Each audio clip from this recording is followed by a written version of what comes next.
وقال الشيطان لما قضي الأمر إن الله وعدكم وعد الحق ووعدتكم فأخلفتكم وما كان لي عليكم من سلطان إلا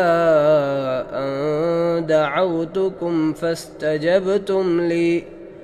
فلا تلوموني ولوموا أنفسكم ما أنا بمصرخكم وما أنتم بمصرخي إني كفرت بما أشركتمون من قبل إن الظالمين لهم عذاب أليم.